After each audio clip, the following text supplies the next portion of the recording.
Welcome back, finally, to the AllMonster.com Monster Truck Podcast. As everybody knows and is aware, it has been quite a while since the prior episode. We're going to get into why that was, how it is, and much more on this episode. And I want to encourage everybody, first of all, to just enjoy these episodes and these podcasts. That's what this is all about. And we just want to bring you guys some great content all over the place via allmonster.com. So make sure you got your eyes locked on the website. Make sure you check out our Twitter. It's at the AllMonster. That's THE AllMonster. We were doing live coverage from Indianapolis at the Monster Jam this past weekend from the Sunday show. It was great, and we'll get into that as well. And in addition, make sure you're checking out and following us on Instagram. It's just simply AllMonster, ALL Monster. If you want to check out all the greatest and latest monster truck photos and some fun stuff over there. We've already been posting teasers from Indianapolis, and there will be much more on the way, as well as, thanks to Ed Horman, some shots from Springfield. So lots of coverage going on all over the place. Want to make sure you follow us on Instagram and Twitter, and then make sure that you subscribe wherever you get your podcasts. We're going to make sure that we work on having everything on every platform that we can as far as this podcast moving forward. Right now, it's on iTunes. We're going to get into that. The easiest way to get it is going to be on our YouTube channel that you should also subscribe to, All Monster Videos. And there's going to be a lot of new content and some very special one-off old school content that nobody else has. So make sure you're staying tuned for all that, whether you're a new school or an old school fan. We're also going to get into answering fan questions and answers, if you will. And I mean monster truck fans. You guys are amazing with all the great support so far, even just getting things started back up. So you can send your questions via email or on any of our social media channels. But if you want to do it on email, it is allmonsterpodcast@gmail.com. That's allmonsterpodcast@gmail.com. Today's guest is a very, very special person to me, and we'll get into that very shortly. But I wanted to take a minute and just explain before we get into the guest. Today is a little different. I'm not going to say it's a new era, but it is definitely a shift as far as the podcast, simply because Dustin's not here right now. And Dustin is outstanding. I wanted to take a minute to kind of explain that and shout him out before we get into everything. So thanks for staying tight. You watched through the whole episode. You're going to have a lot of fun. But Dustin has always, since day one, been with AllMonster, been with me, having a great time just doing the website, nerding out about monster trucks and everything. And I'm very proud to say he's moved up to kind of a higher position within Monster Jam and working his tail off as the pandemic continues to shift towards, a better space. So he has been working his tail off, and because of that, he's not going to be on the podcast as much, but he has given me the blessing to continue and do everything. And I wanted to make sure that everybody knew about that. He's just working. He's working in the industry. I did the timing system and the crewing stuff. Right now, I have a shift in priorities as far as myself and family and everything like that. Just been through a lot, and that's part of what we'll get into as far as where we've been when we get into the fan questions. But you guys are here for the monster trucks, and I wanted to make sure that we shouted out Dustin. He has been doing an outstanding job working for Monster Jam and just working his tail off. And I want to give him a special shout out as far as the website and as far as AllMonster in general. He's the one that got the Instagram going, kept the social media up, kept the website up for a long time while I was chasing some dreams and going out and doing some different things. And man, I cannot thank Dustin enough. Everybody, please give him all the love he deserves. He's just an outstanding human being and a longtime friend of mine. So I wanted to make sure that everybody was clear about that before we get into the episode and kind of, shake the rust off a little bit. So here we are. Today's guest is going to be another great and very special person to the AllMonster team and just a longtime friend of mine. His name is Josh Rhodes, and he is an amazing fan of monster trucks and has been a longtime photographer, videographer, fan, supporter, RC enthusiast, everything you can think of when it comes to motorsports and monster trucks. Josh has been there, done that. Great guy. Love to BS about monster trucks with this guy. And he's got his own podcast called the Retro Monster Truck Review, Retro MT Review. You can search that up on YouTube. And he is doing a great job over there, running down some classic races. I'm going to have to hop on there with him one time and talk about some old school monster truck stuff. but he's had guests such as Cody Saucier and many more on there talking all kinds of events, running them down in detail. So if you're a retro monster truck enthusiast, make sure you check that out. In the meantime, he's going to be running down the show that he saw in Springfield, Illinois, as well as what he's been up to lately. And we're going to talk about Indianapolis and answer some questions from you guys that you've submitted via our social media channels at the AllMonster on Twitter and AllMonster on Instagram. All right, let's get into it. Thank you for watching, and make sure you subscribe to this podcast and YouTube channel. Well, everybody, it's really exciting to be back here on the podcast, and I couldn't think of a better way to do it than to bring two OGs back together, man. It's good to have you here, Josh. This is Josh Rhodes of Retro Monster Truck Review and of AllMonster and of years and years of friendship, man. It's good to have you here. How you doing? And tell me about what the weekend was like for you. We were both out at monster truck shows, and we'd love to talk about it. And it's good to be back here. Been a while since you and I have done something like this. I can tell you that. Last time we did this was the old On Track, if I remember right, with me, you, Ed, and Dustin, just hanging out and shooting the you-know-what, usually. But, yeah, we were both at monster truck shows this weekend. I went to Springfield, Missouri, saw Matt Motorsports live and in action. Love going to Matt Motorsports shows. They really know how to put on quite the show out there for the crowd, and just about every truck there was a top-notch truck. I mean, they were out hitting stuff that you wouldn't normally see get hit as hard in other promotions maybe. But Matt puts on a great show. I went there Friday night, and I got to tell you, Robbie, that they just do a hell of a job. They promote the show, and I've not seen so many kids be involved in a show before as well. They were really into it. Yeah, man. The first thing I saw from the weekend was Joe Sylvester just sending Bad Habit.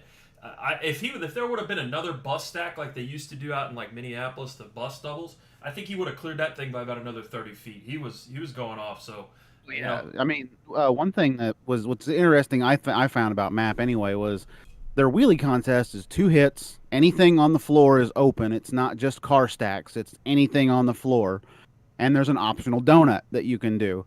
And Joe goes out and hits the backside of the bus stack first thing. Then he makes another hit and then cuts one of the wickedest donuts I think I've ever seen. And I was like floor level for this. I've got a wicked shot on my cell phone of him just the donut circling and coming towards me. It's one of the coolest things I've videoed in a while, and I'll have to post that somewhere. That was just fun. I know a place that you could post it. AllMonster videos on YouTube is starting to make a comeback. You guys should subscribe there. But no, that's it. I mean, I was thinking more along the lines of Josh Digroads on Instagram. But well, yeah, you could definitely follow him there. We're definitely going to do the promotion because Josh has a lot to talk about and a lot that he's been doing with his own stuff, if you will, as well. So definitely Josh Digroads Instagram. It's a good follow. Lots of entertainment. So yeah, but yeah, I especially thought that if you was like RC monster trucks. Oh yeah, well we're getting into that. I have a question about you in particular because we got a bunch of questions from people on Instagram and from Twitter. And as a reminder, if you want to ask us any questions on the podcast, we'll answer them, provided they are legal and okay to do. AllMonsterPodcast@gmail.com, the brand new email address just for the podcast. You guys can send us anything you want within reason, and we will pick out some questions or some comments, maybe some discussions, and answer them on future podcasts. For now, though, yeah, I love that, man. I think it's a cool idea to switch up formats, just generally speaking, and that they've evolved. I got to be honest, it's probably pretty shameful because I haven't been to many shows recently. Just been doing the life thing, and we'll get into that too. But I found that the 30-second rule to be able to get a score for freestyle in Indianapolis was interesting too. But we'll get there. Yeah, and I can actually speak on. Actually, I can go ahead and speak on that as well. I was on tour with Monster Jam last year as a competition manager, and that rule was introduced.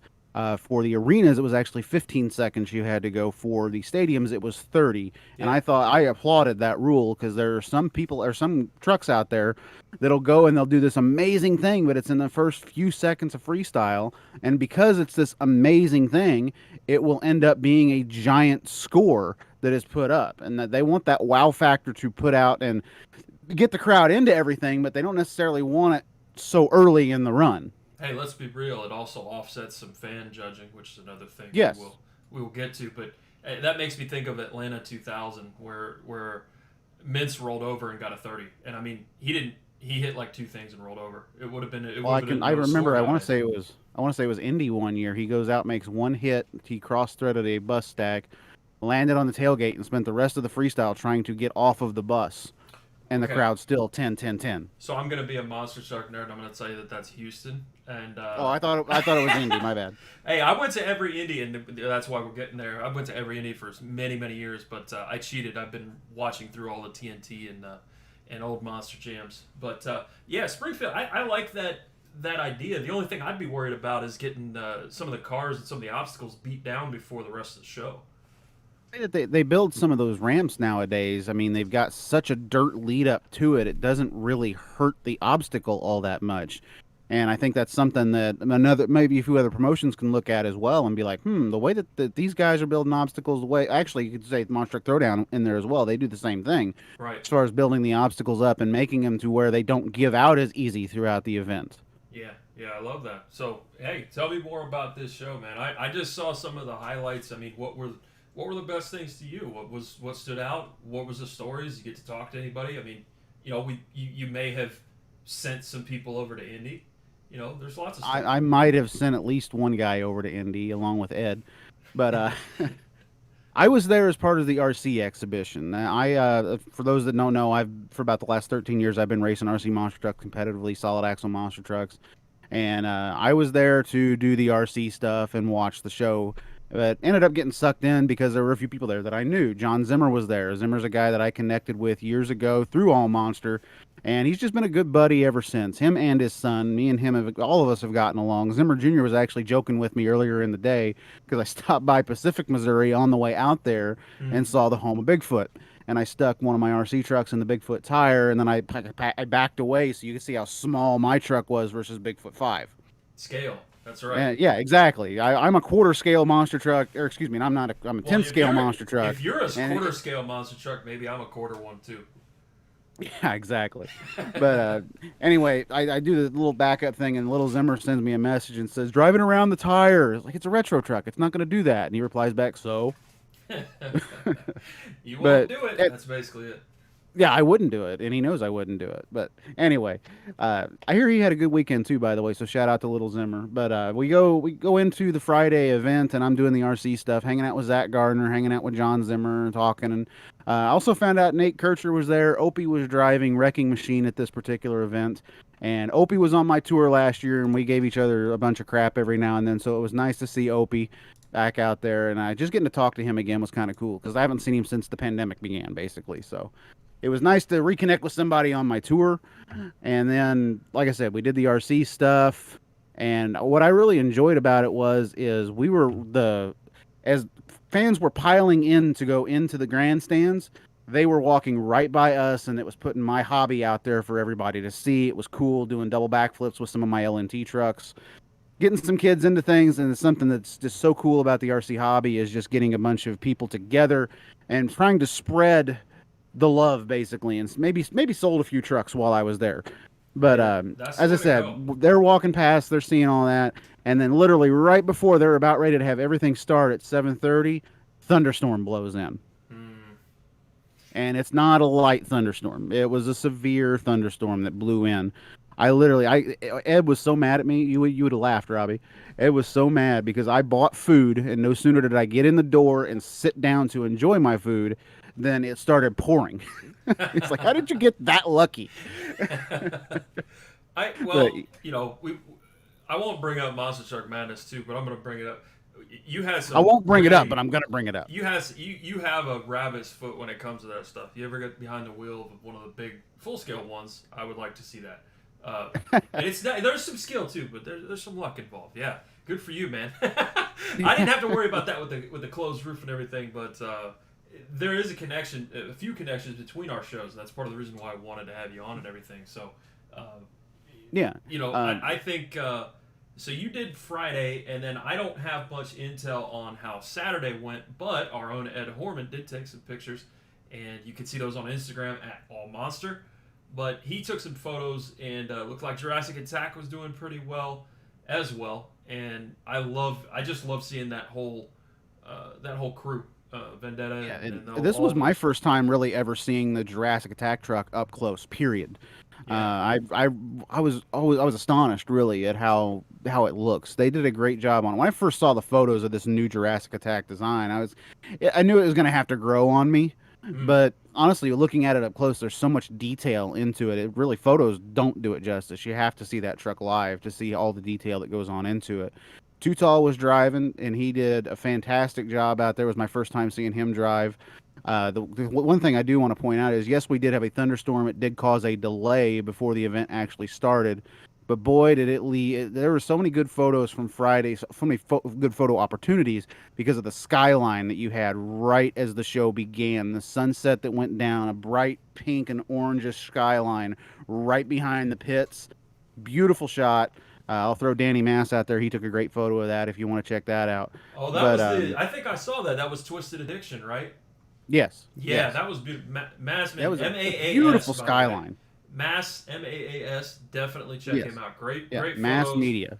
Great photos. Great guy. Definitely check him out on Instagram. But yeah, yeah. Sometimes you got to search for the quality when it comes to photos. Being a monster truck photo nerd for years and years, like we have been.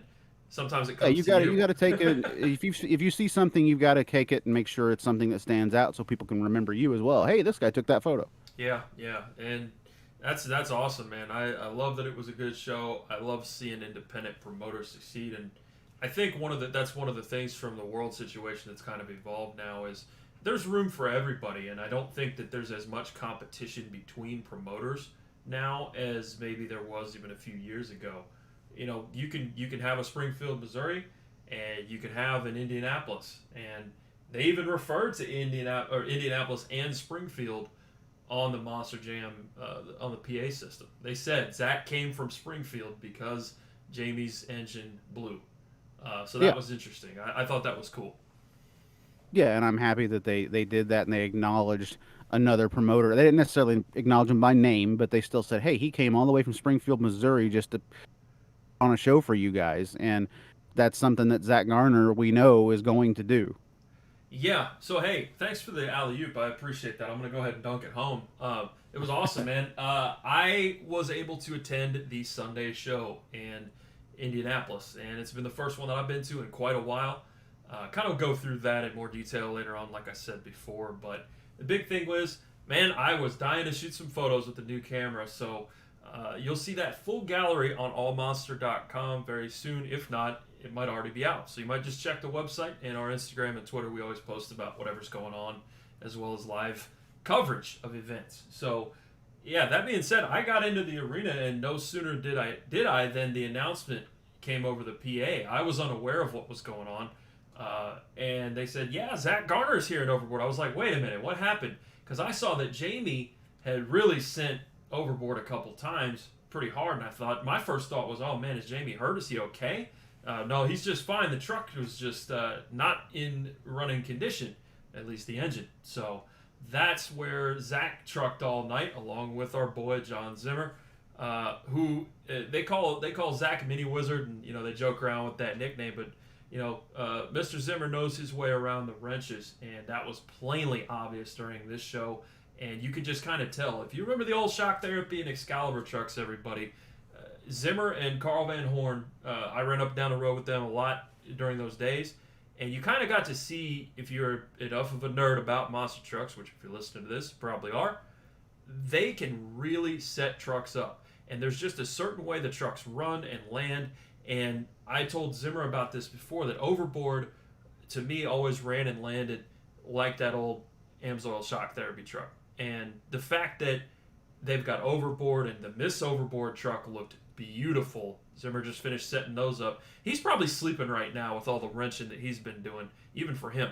Oh, Um, I guarantee you that he is. He looked exhausted Friday. but that's the life, and he's doing that. I think the coolest thing about that is that he's doing it all for a great independent team, helping them run strong, and doing it for his son. I'm sure that there were conversations. I don't know, but I'm sure there were conversations between Jamie and John about, okay, well, do you want to drive? Well, if it's between him and his son, he picked his son, and that's really cool to me. To throw that support behind, take a step out of the seat. It kind of reminds me of how Andy and Jeremy Slifko flip-flopped as to who was the the hard running truck between Backdraft and Eradicator. So I just thought it was really cool. Once I found out Zimmer was behind it, the landings on those jumps made sense. But that was the big story coming in, and I wanted to kind of run through it chronologically because I had a few bullet points from my notes. So that was a big story coming in. I tweeted about that right away, and I'm like, all right, well, let's see. I've never seen Zach run, and I don't remember seeing Overboard run. So that was a new thing for me, having been out of things a little while. But our buddy Bryce Kenny, who's been on this podcast, and was immediately requesting photos, or I may have just sent them to him, won racing, and he has been outstanding all year, really much improved. Not that he was in a bad place before, but he's just taken that next step, and love to see it. The track in Indianapolis was really really loose, and you could tell it from the St. Louis style going around the corners. Combining that with honestly a few tired trucks from being the third show, and there was some breakage, there was some slow entries and exits into turns and things like that. But Bryce figured the course out well, and really it was kind of an off night for the Andersons due to a bit of breakage, and I felt like also just being there and feeling it, I felt like they were a bit underpowered, and that's a weird thing to say. But if you watch the highlights, you and don't check normally it hear out, that about a truck with an Anderson behind the wheel being underpowered. yeah, absolutely. I mean, and so Ryan would, and you could see this really in effect in his skills run and his freestyle run in particular. He would put the truck up on two wheels like he always does on purpose, and then try to power out of it, and it was like the power just wasn't quite there. It was like it was a little off, and that ties into a little bit with Bari Musauer, another great friend of the podcast in general. Shot him some photos as well, and really appreciate him and Bryce always supporting. But Bari had an O2 sensor issue. It was dumping fuel in there, and it was just chugging. There were some trucks that were running a bit off. And when you run so many stadium shows in such a condensed amount of time, I think just in general the fleet is starting to feel that a little bit. And that's no fault of the crew guys. They're running a condensed schedule. Make no mistake about it. So I felt that you could tell that by the Sunday show the trucks were getting a little worn and just need a little rest, a little TLC. But Bari got his O2 sensor replaced, and it was night and day. So that was interesting. He and Bryce, as far as the fleet trucks, were the ones that I felt were running the strongest and needed the least TLC, at least until after the show. So really interesting. Great to see Bryce take a victory, of course. And he's always doing stuff on social media with Mohawk Warrior, getting haircuts, things like that with great clips. So I love to see it, man. He's driven and doing a great job. So I already touched on the tired trucks point as well, but his was not one of them. That's what I told him after the show. Yeah, I mean, if you watch that racing bracket back, you can see that Bryce's truck seems to be the better performing truck throughout the entire bracket. That's probably the reason that the truck crossed the finish line first at the end of the day and took home that checkered flag. Racing in Springfield was a Chicago-style course that we had on Friday night. And with that rain, any truck that seemed like it had a locker in it or a differential that was semi-locked or fully locked just wasn't going to have a good day. Those trucks were pushing really bad in the corner. But what really set Zach Gardner apart from everybody else was the fact of the way that he was taking the corners. His truck was coming in and out of the corners faster than everybody there. That's the reason he walked away with the victory. But he had the lane choice in just about every race that he had, and he always chose the lane closest to me. And going into that left-hand corner, there was a jump there, but a little bit of a berm to it. And he, every single time for every racing pass that he made, would clip the left front tire on this berm to get the rear to swing around and get around this corner. It was something to watch. It was something to see. And they didn't point it out until the very end of the racing bracket and everything, when he was up in the stands and he handed out his trophy to one of the lucky fans that was there. But he literally was like, dude, every race you're hitting this berm. How are you this consistent? And he just kind of shrugged his shoulders and said, well, I just aimed for it and prayed, basically. I think he might be hiding some secrets there, but that's one of the things that I've also witnessed firsthand is when you have if you have a great crew guy that is also a great teacher, you have hit the lottery. Exactly, and he's got one of the best teachers in the monster truck industry. There's a reason that Zimmer was working with Monster Jam University for a little while as well and training some of the people that would come through there. Yeah, absolutely. So, I mean, the guy is barely old enough to buy a drink and had himself one hell of a weekend. So, Zach, Ended up taking the King of Springfield title, which is like the overall weekend championship, and then got the call to come down to Indianapolis or over to Indianapolis. My geography sucks, but you guys know what I mean. He came to Indianapolis and had a good time. I mean to tell you, wow. We'll get there in just a second. I wanted to touch quickly on Bari's freestyle and kind of a concept, and I wanted to throw this to you too.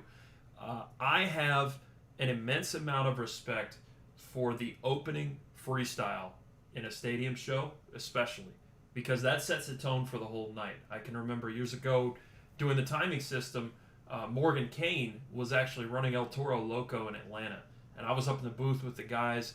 Of course, my job, if you will, was done at that point, besides being one of the professional judges. I remember the guys high-fiving in the booth because Morgan had such a stellar, clean start to freestyle in El Toro Loco, and that just set the tone for the rest of the night in Atlanta. Bari did that on Sunday in Indianapolis, and it's so cool to just see somebody that, hey, there's your RC connection we were going to talk about. This guy went from being a champion RC racer to Monster Jam. If that isn't one of the most unique paths of the sport, I don't know what is. But he's stayed, he's persevered. He was one of the chosen few that was still going throughout the whole world situation. And I mean to tell you, the guy just has immense skill, and I love a good, clean, big air freestyle. That's exactly what he did. And man, he aired it out the opposite way of what Zach Garner did and had a real nice save too. Truck ended up on all fours, good score, held up for a while, and just set the tone. I think that it's really hard to do that. I think it's really hard to not run out and roll your stuff over real early, or I think it's hard to, on the other hand, try to be too conservative in order to not roll over early. He hits that line, hits that stride, and I think that's so cool and so underrated and so hard to do, to have a banger of an opener freestyle. Yeah, and you and I kind of started. Well, I wouldn't necessarily say start, but you and I were there when it started. They started putting trucks out that you wouldn't necessarily normally see come out early in a freestyle.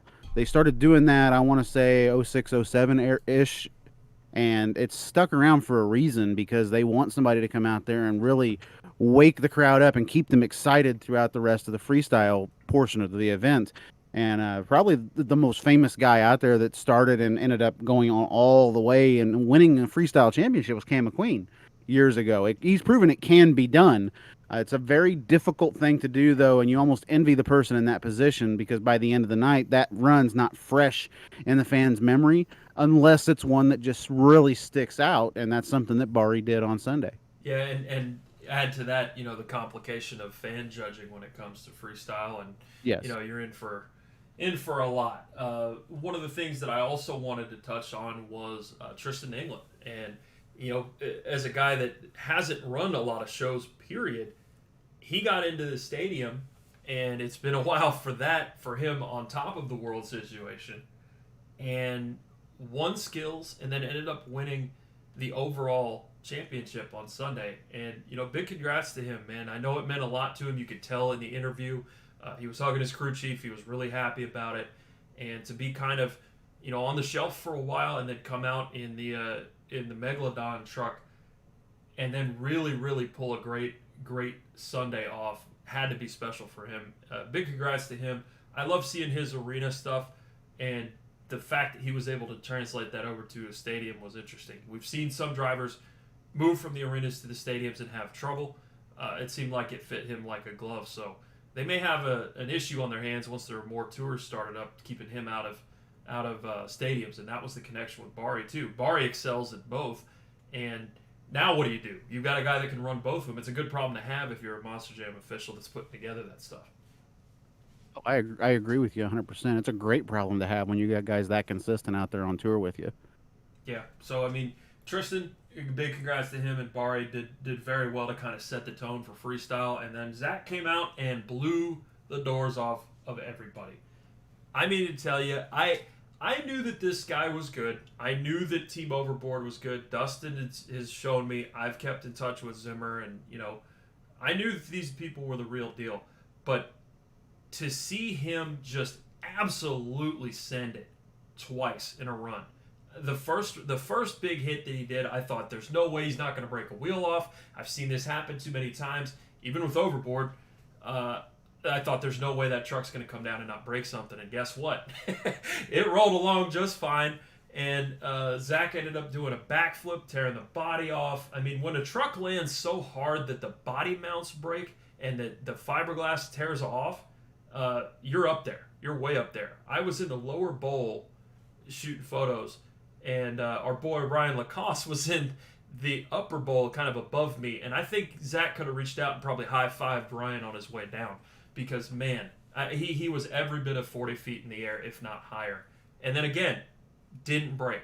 An outstanding job to the crew. An outstanding job for him as a driver because you got to keep that thing relatively flat. You don't want to land on all fours, kind of hit the first two with the second two, but not too deep. There's a lot of ways when you're up that high that if you don't have the attitude of the truck and your throttle rhythm right, it's going to break. And he did it twice and did it very well. Great momentum, great hits, and a well-deserved win, in my opinion.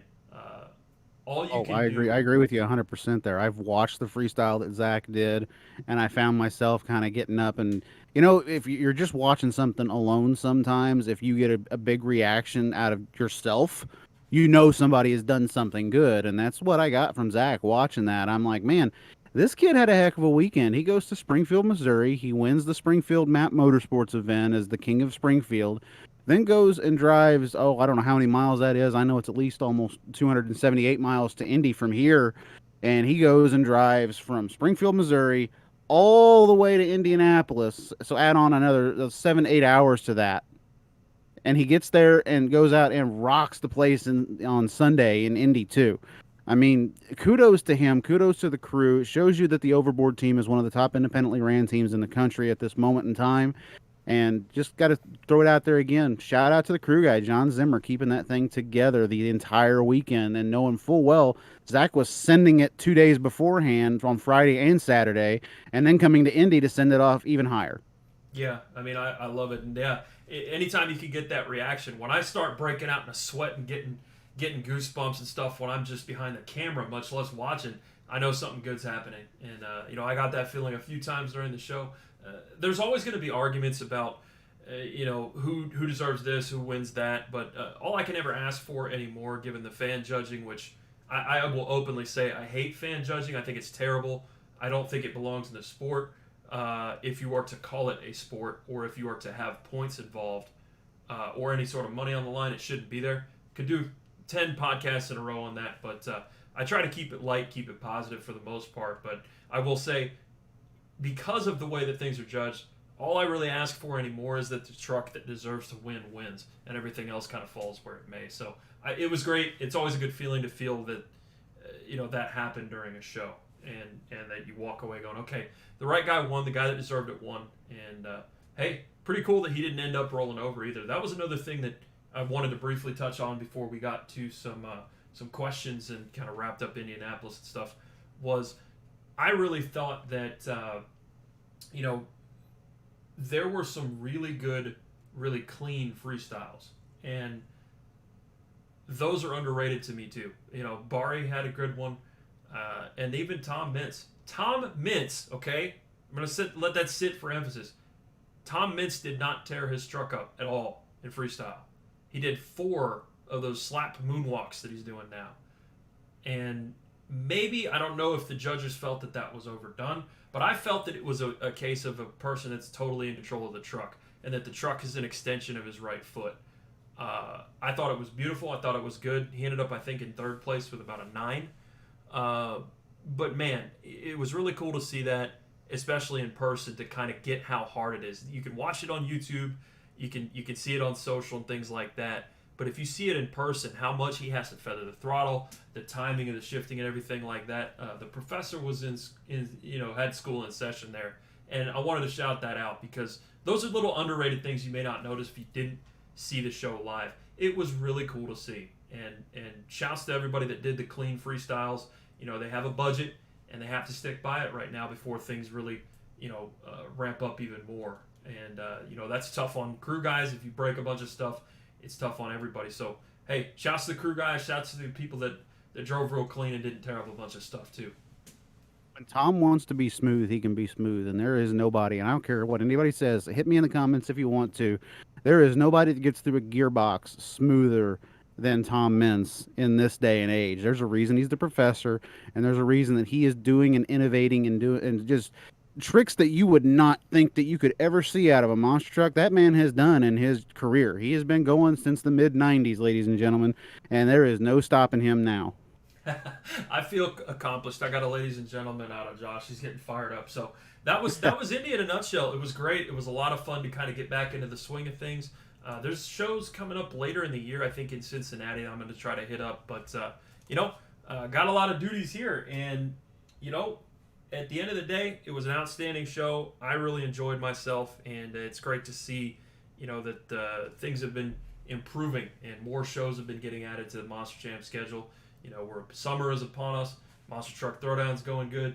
You gave a great review of Matt Motorsports show in Springfield. And, again, hey, huge congratulations to Zach Garner on his first stadium freestyle win, and he's just burst on the scene and been very well. He and Lil John, who is not so little anymore, they're barely old enough to buy alcohol legally in some states, and they're out here beating people that are twice their age and more. That's a testament to a team and Team Overboard that I think is going to be around for a long time, and that's a beautiful thing to see. Love seeing the independents rock it. Yeah, I agree with you 100%. Like I said, I believe that the number one independent team right now out there in this industry is the Overboard Monster Truck Racing Team. Between those trucks, Black Pearl, Miss Overboard, Terminal Velocity, and Wildside, there isn't one slouch behind the wheel right there at all for any of those trucks. Their crew guys are certainly helping them out a lot as well. We got to throw John out there, Mr. Zimmer. He's driven these trucks as well. He drove earlier this summer in Overboard, I believe, as like a guest star behind the wheel of the truck. And the man can still drive. The man can work on the trucks, and he's showing them exactly what they need to do to keep these trucks at a top-performing level, just like he did all those years ago with Amsoil, Excalibur, Michigan Ice Monster, you name it, whatever truck it was in the Sudden Impact Racing stable. Zimmer had his hands on it, and he knew what he was doing to set the trucks up, and it still works to this day. 100%, man. I was going to say, yeah, he was a special celebrity guest driver. It sounds weird to say, but again, if you're around it long enough, if you watch long enough, all that sort of thing, All-Star Monster Trucks posted on Instagram a little video of the steps towing Overboard, doing a quick test run shakedown, and I was like, that looks like Zimmer, and that looks like his throttle rhythm. And yeah, that was the first thing I thought of when I saw the video. Was that Zimmer's throttle rhythm that he's going to be driving this weekend? I texted him and he played coy, but I knew what was up. Also, I'm going to expose it. That reminds me of a quick story. Speaking of Zimmer, speaking of playing coy about driving certain things, this might be a thing to solve that solves a mystery for some Doomsday enthusiasts. Now, I'll be honest with you. Doomsday might be my least favorite truck of all time. Hated the whole concept. Hated everything. Except for the fact that random drivers got to go out there and have basically no rules and tear the crap out of a truck, or just be really aggressive and try some new things without worrying about scores.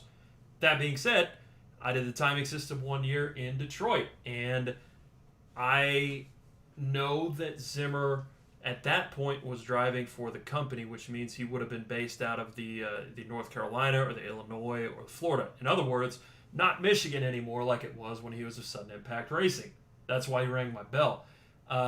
He showed up in Detroit, and I was like, what in the hell are you doing here? And he just looked at me. He's like, just hanging out. And I was like, huh. So I went back up to the booth, worked on the timing system a little bit, and shot him a text, and I said, Doomsday? ? And you know what he sent me back? A smiley face. Sounds like Zimmer. And so Zimmer, if anybody wants to know, I don't remember the year on that, but there was some question as to who drove Doomsday in Detroit 1 year, and that was him. It was Zimmer. Unfortunately, he didn't get to go full tilt because he lost everything but first gear right away going out there. But he did what he could as usual, and as always, shouts to him and all the good people in the industry that are, have some fun with it and work real hard too. So that being said, we got some great questions from Instagram. It's at AllMonster, and Twitter is at the AllMonster. So make sure you give those both a follow, and you can shoot us questions anytime. We'll answer them on the podcast as well. Really pushing that hard. Again, allmonsterpodcast@gmail.com as well. So make sure you ask those. We love to talk about that stuff. But I got a question here, and I guess, Josh, the way that we'll do this is I will pose the question from the user. You can answer it, and then I'll answer it. We can talk a little bit and go to the next one. Sounds like a plan, sir. Okay. That's Enchilada Guy on Instagram asks, who has been your favorite driver to watch compete so far this year? This year, one of my favorites to watch has been Bari Musauer. I've enjoyed watching everything that Zombie has done out there on the track. Got to see it personally in St. Louis earlier this year. And Bari, and I believe it was the second show of the weekend, goes out in the skills competition to do a donut and just completely wastes the transmission and left a giant cloud of smoke in the middle of the arena in St. Louis. Very fun to watch, very cool to watch. I'm sure the crew wasn't very happy, but at the same time, Bari he seems to know exactly what he's doing out there behind the wheel. Like I said, he's a multiple-time RC world champion, and I might just be pulling for him a little bit because he did beat me once. Yeah, I'm pretty sure he grenaded a transmission at the end of his freestyle in Indianapolis. But yeah, couldn't agree with that one more. I will say for me, it's definitely been Bryce Kenny. Besides our personal interactions with them, that's not where this comes from. I'm speaking strictly from a subjective standpoint. Bryce set the tone very early, and one of the things that I enjoyed about him is that he comes from a kind of a sports background with the soccer and everything like that, and then motorsports with the drag racing. He has a fire in his belly and a competitive edge, and I like that. It's a family-friendly show, and you're catering to kids, and it's entertainment and everything, but you can tell he wants to win, and he wants to improve, and he still has that mindset and takes it into Monster Jam.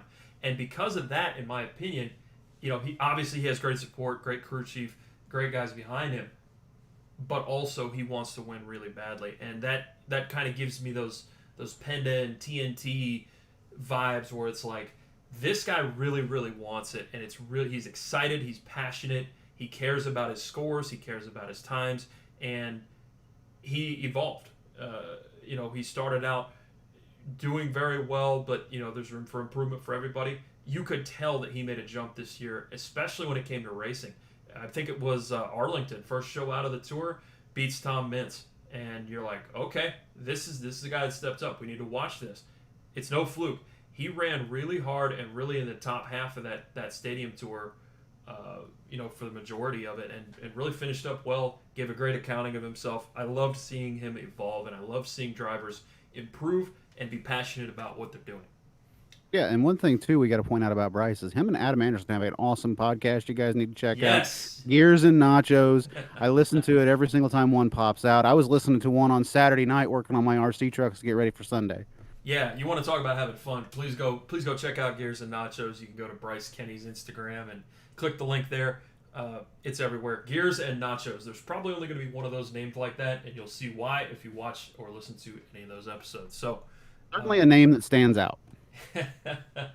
For sure.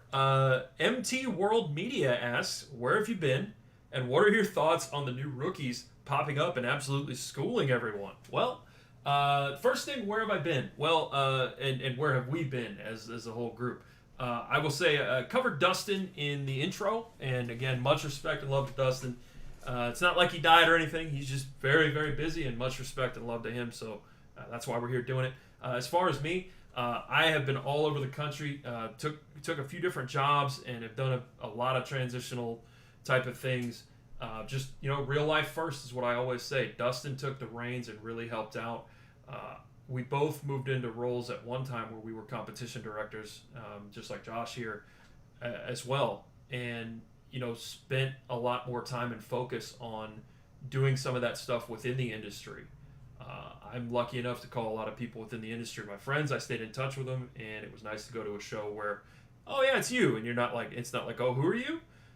Because you can only do so much in life, and so I just took a real life first approach. Not that I have it now, but just now there's a few more things off my plate, and I have more time to devote to doing this right. I always want to do, coverage of monster trucks and things like that properly, and not just, toss something out there and be sloppy about it. We like to do things with a lot of respect for the people inside the industry and out of it, so that everybody enjoys it, because that's what it's about.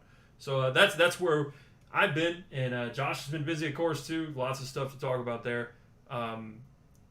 for me, the new Where do we start? yeah, well, I mean, we don't have to give out our social security numbers or anything, but Yeah, I'm not a gonna go lot of that us, far. a lot of us got busy with just real life, and um, it is expensive. It's an expensive hobby to cover shows and to do stuff like that, unless you're doing like I did and running up and down the road with independent teams or having some sort of budget for shows and things like that. When that stuff comes out of your pocket, it's not easy. You need even little things like getting access to shows is a big deal. Um, Yeah, that's certainly one of the main reasons that I didn't get on the road as much over the last few years. Is it's very, like you said, very expensive hobby. Hotels are expensive, gas isn't cheap, and you're trying to go back up and down these roads and keep up with your friends. It's just sometimes you can't quite make it, and unfortunately, that's what happened with me. I also took a job where I was forced to work on the weekends for yeah, about 4 years. Couldn't quite get out to as many shows as I wanted to. I had to beg, borrow, and plead just to get an hour off to go to St. Louis one year, just a little bit early, so I could enjoy that whole weekend and that whole thing. I didn't get to go to 2 or 3 Bigfoot open houses because of working the weekends at right. that job. Thankfully, not at that job anymore. And last year, I was so happy to be a competition manager for Monster Jam. It was a breath of fresh air, something that I very much needed. And I got to tell you, it was one of the most disappointing days in the world when that pandemic hit, and I couldn't go do the dream job anymore. Yeah. But since then, started my own podcast, the Retro Monster Truck Review. You can check it out every Friday on Spotify, iTunes, and YouTube. Working on trying to get that out there to some more podcasting places that you can listen to as well, such as Audible and stuff like that. I'm trying to work that out to get that all situated. But Retro Monster Truck Review is something that I started mainly because it's something that I thought needed to kind of be out there, so kind of remind everybody of the retro stuff that used to happen in monster truck racing. We had an awesome racing series in TNT and Penda back in the day. Pro MT was something cool back in the day. Monsters of Destruction. Tours you don't hear about anymore, just to remind people of this awesome racing that we saw in the late 80s, the mid 90s, the early 90s, the early 2000s with Monster Jam, which is something I'm going to get into here soon on the podcast. Oh yeah. We've got 19 episodes we've done so far. Episode 20 will be this Friday. We still haven't decided what topic I'm going to talk about yet on that one, but I think we're going to have a good time with it. I'm probably going to have a few other people on the show. I would really like to get Cody Saucier back on the show. We had him on for a show covered Memphis 1991 earlier this year with Cody, and that was just a fun broadcast to talk about. It's my favorite show that I've done so far. Yeah, I think that's a good point that I wanted to talk about just briefly. For whatever reason, just in generally, whether it's monster trucks or anything, a lot of people, because of the internet and the instant attraction to everything and the short attention spans, whatever you may call it, people seem to have a recency complex. Which is anything that's not under 5 years old is old school or retro or not important, and it seems like people discount that old stuff. And Dennis Anderson always said, yeah, if it wasn't for the fans, I wouldn't be here. He really means that, and you don't really know that he means that unless you saw him tearing up his equipment and you saw Gary Porter using a lighter to heat his soup can up so that he could have a meal and save money on parts. Stuff like that. It's important to know where you've been in order to be where you are. And I think it's important not to be an old get off my lawn kind of person, but it's more so to welcome people into, hey, yes, this is different, and they may not be doing backflips, but there was exciting racing and rivalries and just a different vibe, and it's worth a shot to check out that old Penda stuff or to listen to a Retro Monster Truck Review episode and hear the passion from people that have respect for those older events that brought us to where we are now. I love seeing Tyler and Cody and a bunch of these other people on Instagram. Every once in a while, they'll pop up with like a Penda race or an old school post, and I just love to see that. So, yeah, definitely worth a shot. Hey, I got to come on there. I don't know what we talk about because I have so many shows that I could nerd out about with you, but I definitely want to do that too with you. And oh, yeah. You have an open invitation to come on the show anytime you want to, man. Flemington, New Jersey, 1990. Maybe we could do that Houston show. There's lots of ones, but yeah, I love that, and definitely, please, we'll have the link in the description of the YouTube video, AllMonster videos, and all of Josh's socials and everything, so you can check that stuff out. But we're not quite kicking you out yet because we got more questions here. The second half of MT World Media question was, what about the new rookies popping up and absolutely schooling everyone? Well, what about him? I mean, there are some guys out there that just pop up that you never even heard of them, and all of a sudden, hey, they're here kicking butt. I look at Too Tall earlier this year in an arena show in Monster Jam, walking away with an event championship, I believe, walking away with multiple victories on the weekend. Somebody that never had really done all that much. All of a sudden, he's out there and he's destroying people on the racetrack. I got to see him this past weekend. Excellent driver. He knows exactly what he's doing behind the wheel of the truck. He's one that's really stood out to me this year as far as guys I have not seen before. But honestly, the top of the list currently for me is John Zimmer Jr. as far as a rookie in the sport. He has evolved so quickly, so short, in such a short amount of time.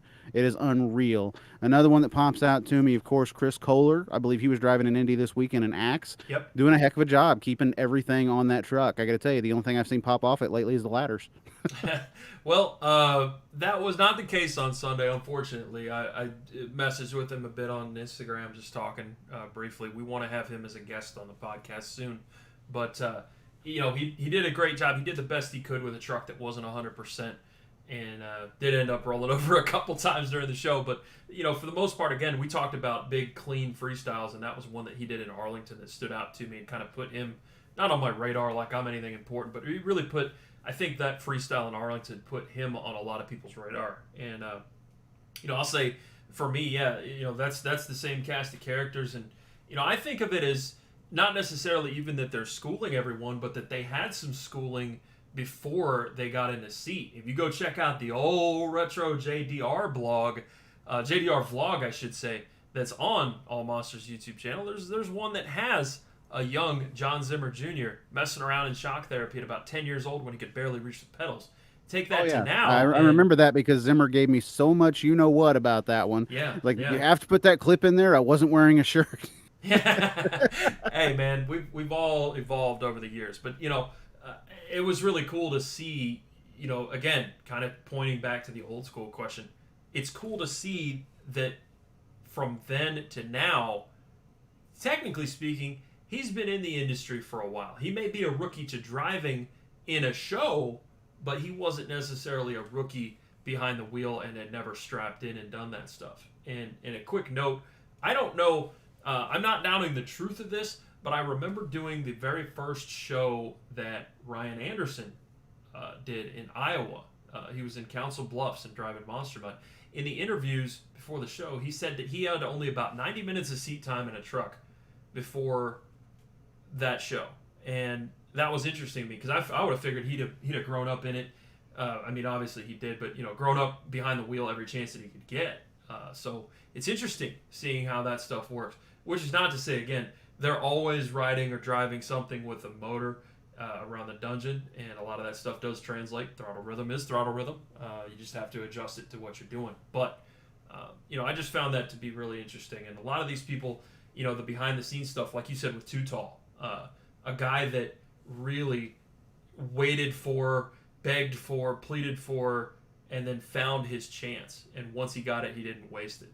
Had a little run. Yeah, with he's one of those guys that literally you hear guys, give me the chance, give me the chance. They get the chance and then they flounder.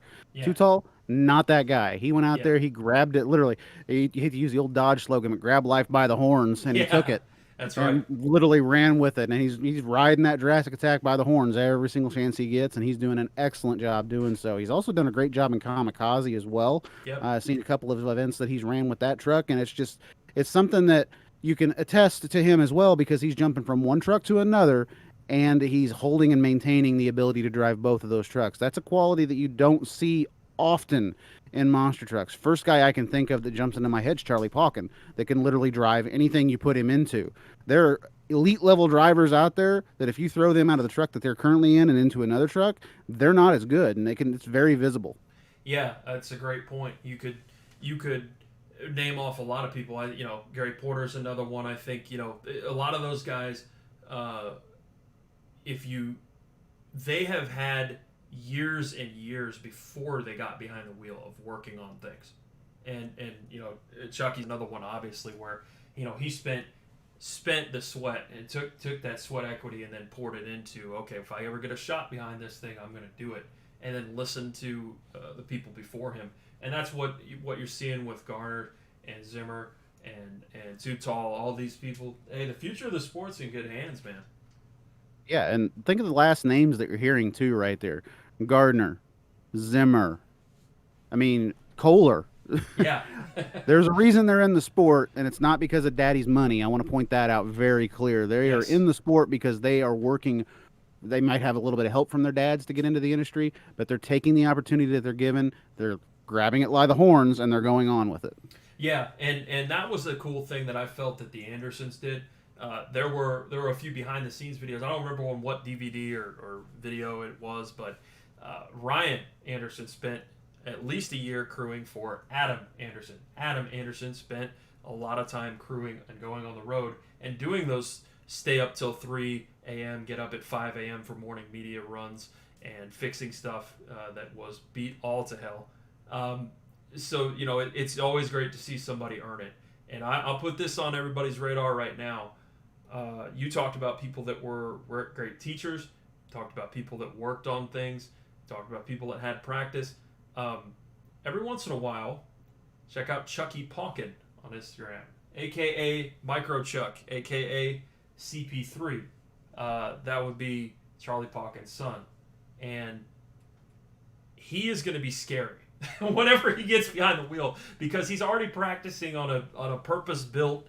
I don't know what it is. He's out there. This is one of the most unique things I think I've seen somebody practice on. But he's got a four wheeler that he's got a roll cage built around on. Yeah. That he's practicing moonwalking this four wheeler and riding wheelies on it, just doing stuff that you wouldn't think of that could really like put you into a seat later in life. And Chucky's doing that. Chucky Pawkin is gonna be something one of these days, just like I believe Weston Anderson's gonna be something here very soon as well. Oh my goodness. Those are the two biggest names on my radar right now. Is from whenever they get behind the wheel of a monster truck. Yeah, Weston sent King Sling, and I'm talking about the Mud Bogger. We'll get to the ride truck sometime too, but he sent King Sling recently, and I was like, okay, he didn't crash it. Good throttle rhythm. There's definitely That kid's something. been driving through motorhomes in a minivan since he was 6, so I Yeah. think he's okay. Yeah, a life in the sport and a life earning it. Gotta love it. So, got a great next question here from Levi. We know Levi, track crew Levi. If you could bring back a truck, what would you bring back? I'd bring back the old Ecology Eliminator. And I said, man, shouts to Jim Reese. But what about you, man? If you could bring something back? I would say he didn't specify here, but I would say personally that I would limit this to just the truck, like the name. The name of the truck. Yeah. Well, the name of the truck that I've wanted to see back out there for a very long time is going to be coming back soon. That's Excalibur. I Yeah. cannot wait for the Pagliarellos to get that thing back out there on the track. That is literally, like I said years ago, I built an RC version of Excalibur, the original truck. And the first thing I said in the little video I did on it was, "Is this the monster truck that always reminded me of Dale Earnhardt's race car for some reason?" It was black, it was mysterious, and it was a truck that could beat just about everybody. For those that don't know, the Excalibur name and the Excalibur truck is the first truck to ever beat Bigfoot in competition. That's right. Yeah, a great point. Yeah, I would say that's definitely on the radar. Can't wait to see that, and you guys better be ready for some extra parts. Chucky's pin up, man. I'm sure he's ready to tear some stuff up. So that's going to be great, man. On my end, I would say I don't necessarily have one specific name, but I have a design. A design that I really liked that I felt would still look good on modern trucks, and that's no problem. I would love to see a Ford Bronco, and I would say even maybe not necessarily the longer one or the shorter one. I want an in between one, but I'd love to see that scheme, that design come back. I think it's still very marketable. I think that's great. Yeah, I agree with you 100% there. John Moore was always one of the cool guys that used to watch back on tour back in the day in the TNT era of monster trucks, as well as the early USHRA stuff that popped up. Always enjoyed No Problem. One of the main things that always stuck out to me was like the original No Problem Bronco was actually also a registered boat that he could drive out onto the water. Had a propeller on the back of it. Yep. I think it'd be awesome. I know Bill Payne's got a really short wheelbase truck sitting over there. That's the California Kid. Yeah. If they ever wanted to rebody that one show, Ford Bronco, No Problem with a propeller on the back end, I think you need to do that. Yeah, I love it, man. The creative juices are flowing over here. But yeah, I just think that my personal preference for trucks and styles and stuff. 3D bodies are fine, but it's almost to the point where it's gone the other way, and it's rare to see a truck body and like an actual replica of a truck body and not just a generic one. That's one of the reasons I really like the design on like Overboard and Hurricane Force and stuff like that. Is it's that old. I like an old square body, and I like an old Ford Bronco. I'd love to see that design make its return. So appreciate the question, Mr. Levi. We have, I believe, a few more here.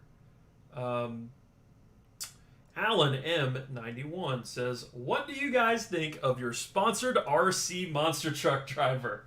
Also, what do you guys think of the difference in skills the drivers have developed since the last time you did a podcast? So let's take that first question. I don't know who he could be talking about, Josh. I can't think of anybody off the top of my head that he'd be talking about at all. Yeah, so what do you guys think of that guy? Is he pretty good? Is he all right? Well, he won 4 brackets yesterday in the Trigger King RC Monster Truck Series and took home first and second in freestyle with both of his trucks. But I think he's doing pretty good. I'm looking to maybe eventually get some different identities back out there. I really want to bring back my old Reckless Intent name and throw that back onto one of my trucks. But I got to tell you, man, RC monster truck racing, RC in general, is something that has been a passion of mine the last 13 years. And I've put a lot I mean, Dennis Anderson, all those guys back in the day, they put literal blood, sweat, and tears. I've put just as much effort into these RCs and is trying to promote and push myself out there as far as I can. While I've got the opportunity, I want to go ahead and say thank you to all of my sponsors, JB Scale Graphics, Horizon Hobby, Spectrum RC, Low-C, J Concepts. Always got to thank J Concepts and Jason Rona for everything they've done for our hobby. They have put so much stuff out there for monster truck racing in general. Got to thank those guys from the bottom of my heart for everything they've thrown out there, because all the stuff that they've released has helped keep us going. And man, I can't say enough about J Concepts. I had a ground pounder once, and that was it. But I really enjoy it. Those things really literally pounded the ground, from what I heard. Yeah, man. I didn't get to burn it much. Hey, what are you going to do? But that's really cool. It's always great to see a passion that leads into, becoming something more and really something you can enjoy and strive for greatness at.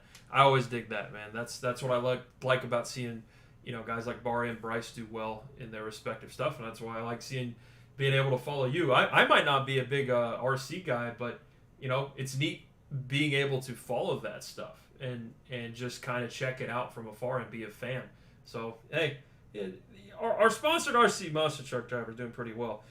Also, he may not be referring to that. He may be referring to Levi, who wanted to run AllMonster flags and AllMonster stuff on there.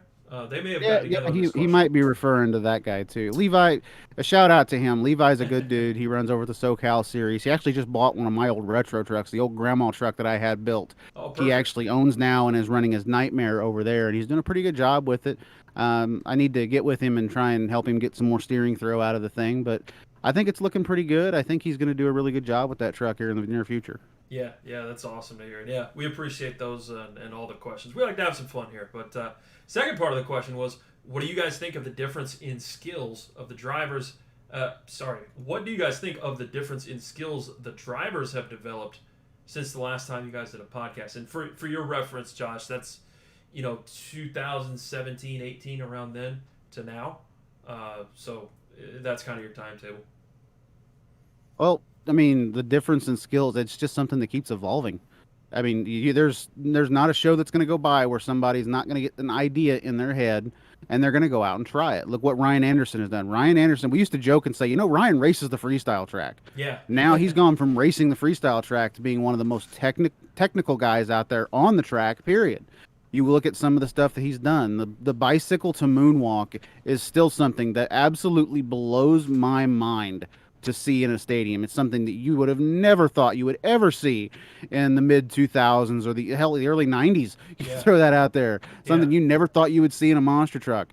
And now look at it. It's just so effortlessly that he can get this up on the front end and just walk it backwards. Well, yeah. And the people that say, oh, it's all the same thing. It's the same thing. I don't see many other people even attempting that, much less doing it. So, as a person that, I've mentioned this before, but this is just for reference. As a person that has driven a monster truck out of the pits, down a tunnel, parked it for the pits, driven it back, and parked it, monster trucks are really hard to drive. And then it really hard to drive at a high level, and then to do something in one of them that nobody does. I mean, Yeah, that's just exactly. That's the thing that always annoys me too is hearing that. They all they do is the same things. Well, you know who does the same thing? A NASCAR driver turns left a lot, right? yeah, But they've got to hit marks out there on that track. They have to know exactly where their braking points are. They have to, and all this while they're getting pinned to the seat with a certain number of G's on their body. Monster trucks might not have many G's on their body, but when they are flying through the air and they are landing, they are certainly generating those G's on themselves. And it is extremely hard to do the stuff that they are doing out there. I mean, oh yeah, hey, he did a bicycle to a moonwalk. I've seen that 6 different times before. Yeah, and he gets better every single time he does it, and that's something that you should appreciate and not sit there and demean online just because you want to look cool in front of your 4 internet buddies. yeah. Anyway, sorry, Hey, no, had to bring that up. understand. I understand. I mean, that's It the gets my thing. blood boiling when I hear that. It really does. I mean, people that say they respect the sport and then they want to do something like that it's just mind-boggling to me. Yeah, I mean, it's not from a we should always love everything standpoint either. People see things No, no, no, very, no, no. very black and white nowadays. There's no gray. But yeah, I definitely understand that. I'm not a person that's gonna pull any punches if I have a complaint about something, but I'm also not gonna take it to the level that it is now. And if you're one of the monster truck internet community, if you will, you're thinking about making one of those kind of posts, just take a second and think about the drivers, the crew, everybody that's involved, the officials. There's a lot of hard work going on that nobody sees and nobody brings to light. It's part of why we try to shine the spotlight on specific people within the industry and talk about specific things that maybe other people don't talk about. So, yeah, I love that, man. As far as my thoughts on difference in skills, I mean, yeah, to piggyback off your answer, of course, it's evolved, it's improved. I would say the big thing was Monster Jam University.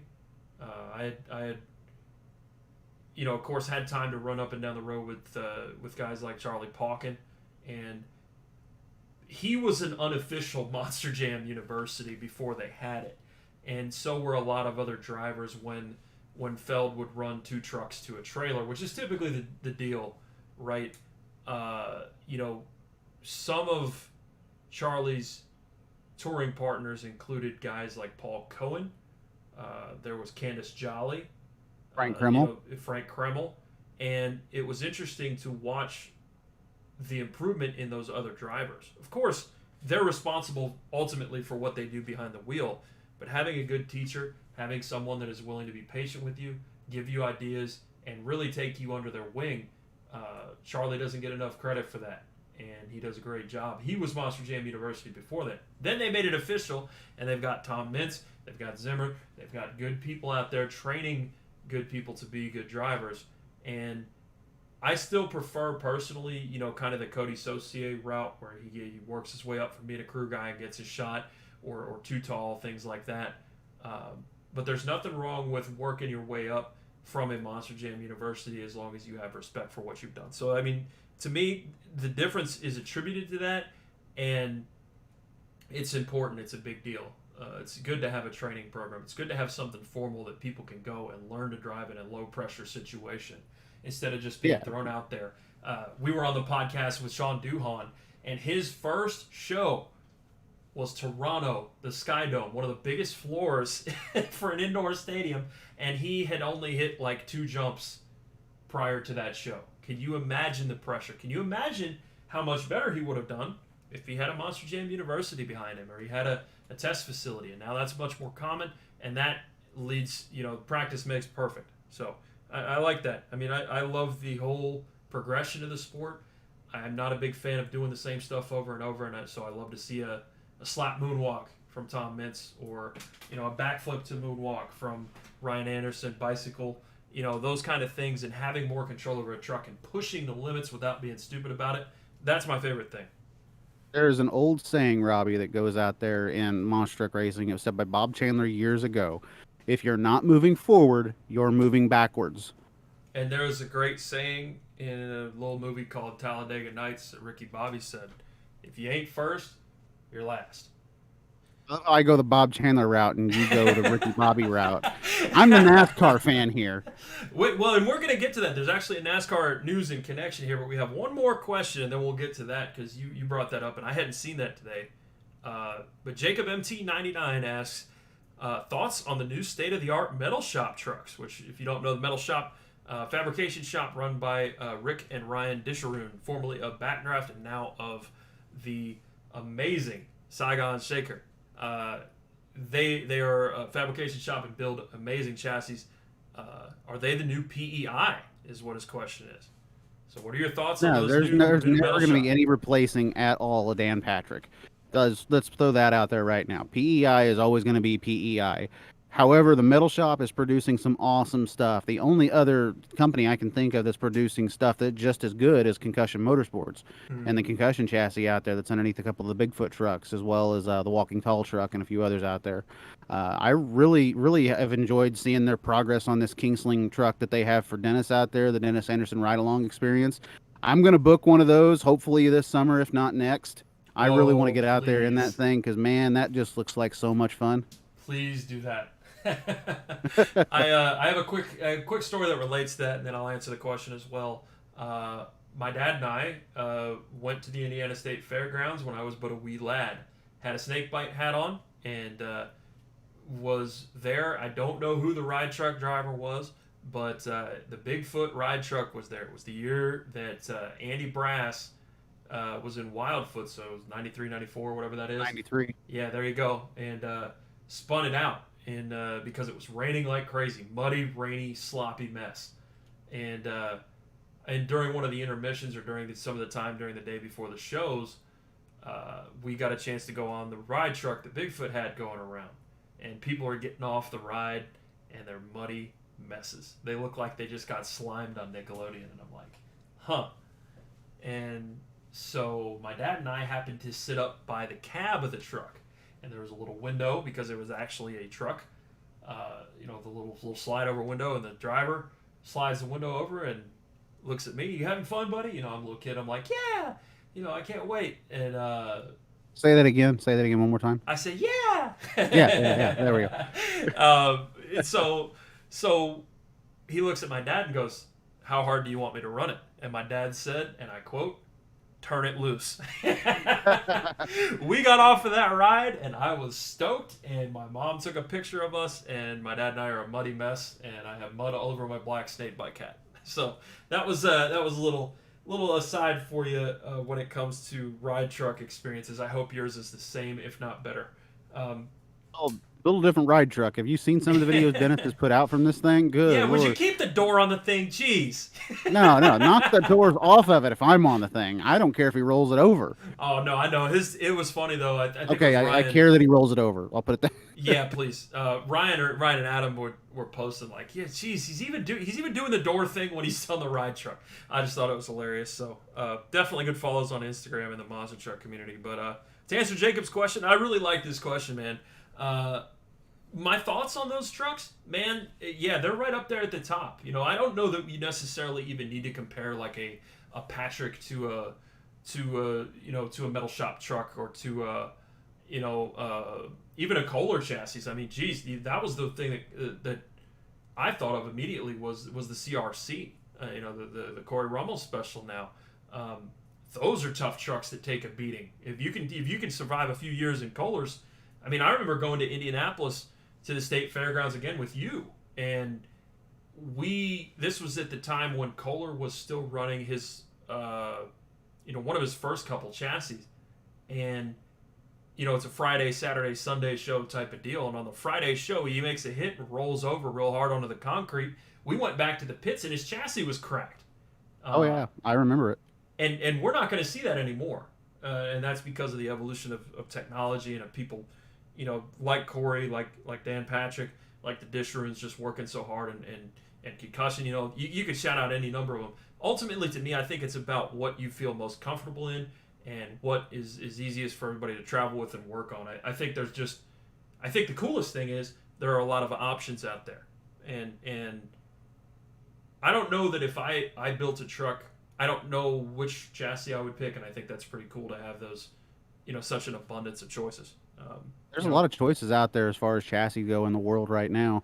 I remember back in the day, it seemed like it was always between Race Source and PEI. yeah. Now you've got Concussion, you've got the Metal Shop, you've got anybody out there that wants to make an attempt at it. The CRC chassis we just talked about. I mean, Hmm. there are options out there in the world of monster truck racing, and it's not necessarily limited to a CRD. Yeah, and don't let me forget Paul Cohen, the Yeah, originator. the You Cohen. I know, was about to mention Cohen as well. yeah, that's a guy that we talked about identities coming back. That's a guy that I'd like to see as a driver come back if he didn't have his his back issues and everything.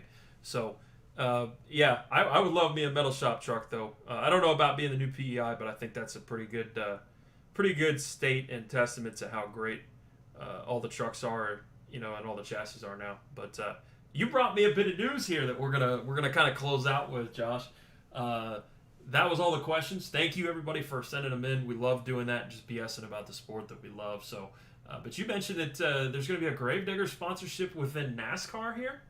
Yeah, it looks like Kevin Harvick is going to be driving a Gravedigger sponsored NASCAR this coming weekend at Nashville Speedway, Nashville Super Speedway, in the NASCAR racing event on Sunday. I was actually very surprised to see this. There's a video out now of Adam and Ryan walking around a Gravedigger truck talking about it, and you hear Adam say something about Keelan Harvick, and Ryan kind of turns like and says, "As in Kevin Harvick?" Like really?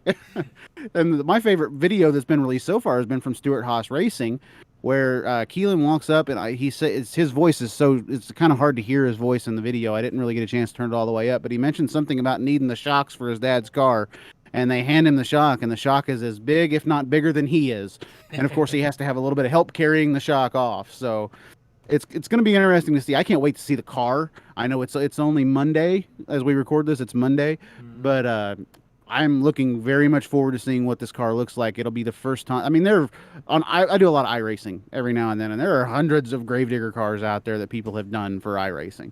And you almost wonder what they chose to put on this car. Is it going to look something like the drag car did a little while ago? Remember Gravedigger, Yeah. the infamous Gravedigger number 17 that ran in the IHRA? Yep. That car, I think that would look awesome as far as on a NASCAR goes. Me personally, I hope they just put the flames on the front of it. I love it, man. I'm not a huge NASCAR guy, but I've again, like we talked about, with having respect for an industry that you may not be directly a part of. I think it's great. I love seeing cross promotion, and the fact that there's been more of that within specifically Monster Jam in the past few years makes me really happy. The fact that that's Yeah, and embraced. one thing I'm really looking forward to seeing is Kevin Harvick winning in the Gravedigger car. Hey, Yeah, I'm now next Sunday, Harvick's gonna have a win in that car. hey, you know what? That or he's gonna hit. Never mind, I'm not gonna say. Hey, uh, I just hope that he doesn't get inspired to do what Gravedigger does on the track. I'll put it that way. Yeah, exactly. Yard sale it into the infield. Well, yard rake in a bushel basket, whatever you got to do. But seriously, Yeah, there you go. I hope it goes well. I'm always a fan of cross promotion, collaboration within the industry, and outside of it, of course, to bring more eyes to it, because we love this sport so much, and that's why we do it. Speaking of love the sport, once again, man, thank you for coming on and spending the time. I really appreciate it. It's been a nice return to the podcast thing. We're gonna eventually establish a schedule for this and do a little more, but I wanted to get one out there after Indianapolis and kind of hit you guys with some fresh content and really thank everybody for supporting AllMonster, for supporting monster trucks in general, and obviously that's you as well. And I want people to support my boy Josh here. So again, shout out whatever you want, all your socials, all the promo stuff, and let us know what you're up to. Well, if you want to follow the RC Escapades, you can follow me on Facebook at Josh Rhodes RC Racing. I post there all the time. I'm always willing to answer any questions that anybody sends to me. It might take me a few days to get to you. I do get a lot of messages every now and then, but I try to answer everything as best I can and get some information out there, because when I first started in the hobby, not too many people did that for me. I have one guy that really helped me out. I want to be your one guy. If you need any help with anything, just let me know and I'll do my best to help you out. You can follow me on Instagram at Josh Dig Rhodes, and that's another thing. That's another way you can reach me as far as the RC stuff goes. There's a lot of RC content on that. Instagram Live, he's wrenching, guys. You got to check it out. I'll do Instagram Live every now and then if there's something, a nice long repair that I've got to do, which I've got at least one long repair I need to do this week. But you can also follow me for the You mean you didn't pop and drop the whole time in Springfield? Why would I do that? There you go. That's what I Well, wanted you to say. if you consider double backflips, popping and dropping, Sure. yes, yes, I did that quite a lot. But as far as the Retro Monster Truck review goes, you can follow it on Instagram at RetroMTReview. There'll be there's usually clips of the event that I'm covering for the week's podcast. This last weekend, Joe Sylvester actually came up to me, saw that I was wearing the shirt, asked if that was my podcast, and I said yes, it was. He goes, dude, I was listening to that, and I was watching it on Instagram because he saw the race that we covered in the last show was Lima, 1995, fastest weekend in monster truck racing. Oh yeah. For those that don't know, world record after world record was set on a 250-foot course that weekend, and Joe really enjoyed it. He let me know. It was really cool to hear that from a guy that is really highly respected in the industry as Joe. As far as Facebook, Retro Monster Truck Review, you can follow it there. And like I said, that podcast is available on Spotify, YouTube, and iTunes. That's outstanding, man. You had it all ready to go. When it comes to AllMonster, we hope you enjoy the podcast. Please make sure that you follow it or subscribe on your podcasting platform of choice. And make sure you subscribe to the YouTube channel. It's AllMonster Videos. I've got a lot of things up my sleeve. I don't even think I've talked to you about this, Josh, but I will give you guys a bit of a preview and just say this. Bigfoot versus Gravedigger, exclusive. There we go. That's what I'm always looking to see. That's one of the things that I really need to start covering on the podcast. Is the rivalries. I actually do want to do a podcast eventually, just talking about the individual rivalries in the sport of monster truck racing that's happened over the years. Whether it's Bigfoot versus everybody, Gravedigger versus everybody, just something cool like that would be a good one. You remember when you said I had an open invitation? That's the one that I think I want to do because I love rivalries. I miss rivalries, and I'm thinking of Scott Stevens and Andy Brass. I'm thinking of all kinds of stuff. So that's we talked about that one. We did a Dallas 1990 episode, and that was as Bigfoot 8 got banned. Oh yeah. And that episode is probably the most informative one that we ever did because of that whole week that led up to that show. It was just insane to think about. Right on. Yeah, that's exactly it. So we'll definitely have to do that. If you guys want to check out when that does happen, you know where to follow now. Follow the AllMonster on Twitter, AllMonster on Instagram. And if you want to send us a question for the next episode, allmonsterpodcast@gmail.com. All great things. We really appreciate everybody that spent their weekend putting on a great show for us in monster trucks. And usually when I have a guest on here that is a driver, I ask them what their favorite race and favorite freestyle was. So I'm actually going to ask you that to close this thing out, man. What is your favorite race that you've seen of all time? And then what is your favorite freestyle? Favorite race of all time is a very easy one to answer. Louisville Motor Speedway, 1990, Bigfoot, Carolina Crusher. Bigfoot stumbles on the line, and Andy Brass has to chase down Gary Porter in Bigfoot number 4 on that figure 8 track. And it's still, to this day, I still get goosebumps watching that race. That's just one that always stands out to me. As far as freestyle goes, there's two that I'll mention that they're just kind of right there at the top of my list. First one, Atlanta 2000, Dennis Anderson and Gravedigger number 7. I don't know why. There are much more runs out there that are just high energy and balls to the wall kind of runs.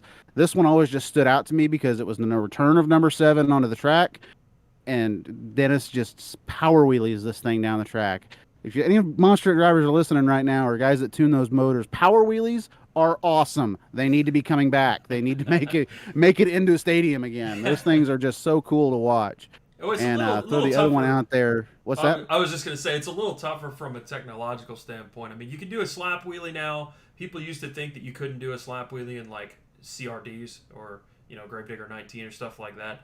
Carl Van Horn proved us wrong. And so did Chucky. Yep. Yeah, there's lots of people that, initially you thought that wasn't possible. So I'm not saying it's impossible, but when you take an engine and you move it down and more towards the center of a truck, it is going to be harder to do that. So they got to figure that out. But I agree, man. It's really cool to see. I hope we get a Lyle Hancock or a Jimmy Cretin-esque power wheelie soon. But please continue. But yeah, that power wheelers are something that always stood out to me. And that's why that Atlanta 2000 run pops out into my head. But I believe it was the Digger 25th anniversary in Atlanta when Adam took over for Dennis driving in freestyle. And that run with Dennis on the live mic is something that I will always get goosebumps listening to that, because you hear how proud a father is of his son, while his son is out there just demolishing this track, period, and walking away a winner. And doing it on a truck that broke about the second hit too. Had the shocks hanging Yeah, out. the shock's hanging off on the left side of the truck in the rear. Yeah, gotta love it, man. Well, those are great memories, great things. Hey, in the comments section on the YouTube video, leave us your favorite freestyle ever. Maybe we'll pick a few of them out for the next episode. But for now, we have spent a lot of time talking about the best sport in motorsports, monster truck racing. We really appreciate you guys taking a listen and a watch, and we hope to see you in the next one.